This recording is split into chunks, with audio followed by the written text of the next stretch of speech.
Hi guys, got a replacement motor on the Pajero, so we'll take it out for a run on the muddy track and see how it does. I'm going to film it with two cameras. I'm going to use my unbranded action camera, which gives us a reasonable wide angle lens, and then we'll also try out my new QUELIMA mini camera and see how that does. So this is the QUELIMA mini camera.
Well, that was disappointing. Couldn't even make the slope.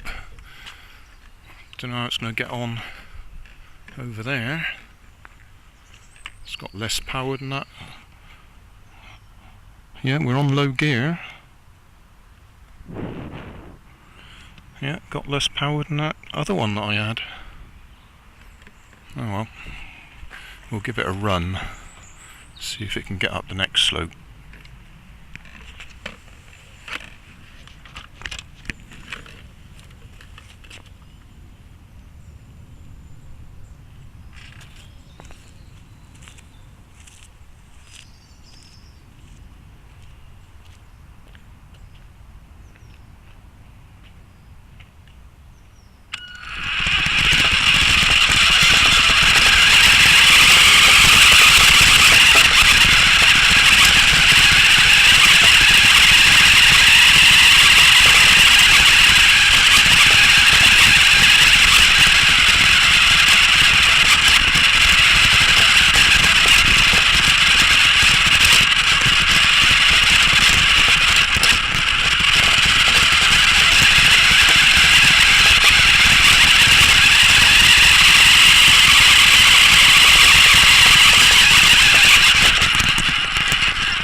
Hey, thanks for watching. There's plenty of videos on my main channel with more added daily, so don't forget to subscribe and enable the notifications to keep you up to date with my new releases. You can help keep my channel running by donating $1 on Patreon to buy me coffee. You can always find more information in the video description. Thanks again for watching.